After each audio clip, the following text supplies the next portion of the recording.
Welcome back. Well, he has a story the country's been following for years, all the way back to at least 2008. Yep, he joins us today to share where it's led him today. We want to welcome singer-songwriter David Archuleta. David, we're so glad that you're here to talk about it. In the newsroom, we were like, oh, we have David on. People are like, do you remember that name? I'm like, do I remember that name? The man with the voice of an angel from American Idol? Yeah, I remember David.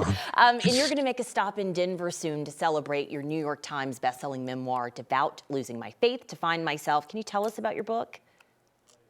Yeah, my book is called Devout, and it's just about my journey of discovering, finding myself after just willingly I think just a lot of giving myself away to a lot of authority figures in my life, and finally just being willing to say, you know what, I'm just going to listen to the voice within and be my true authentic self and start my life again. So it's a bit about that.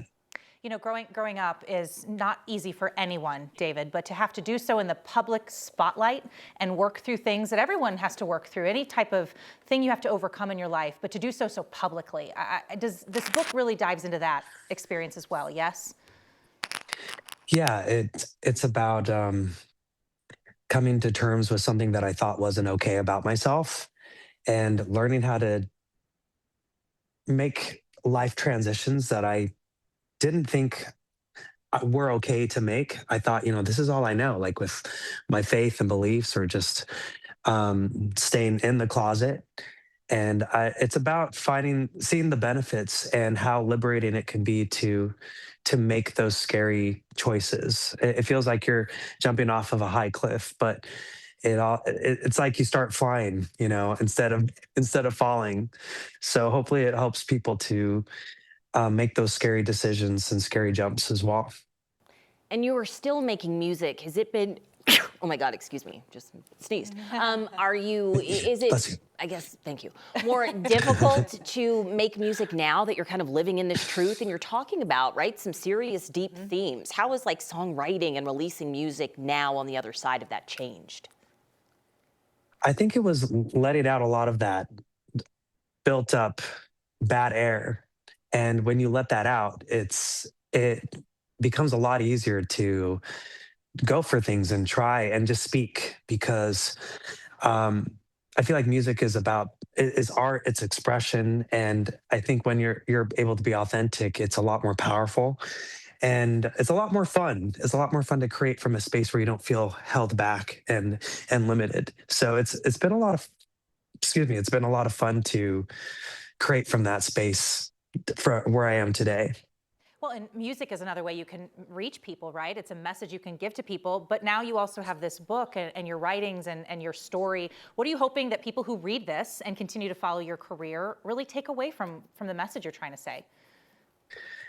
I hope they can see the journey that they've helped me take. I talk about American Idol and some of the behind the scenes there with my dad and my family, with the producers, with choosing songs, to then getting catapulted into music career. To I just hope that people can see that even through the mess of life, whether that's family or your career, that you can still find a good place to end up, that you can find clarity after a lot of that messiness and confusion that you can get. And when you hold people accountable, even your own family or yourself or the people who may have done you wrong, that there's a chance for things to be made right as well. So that was my experience, and I talk about that in Devout.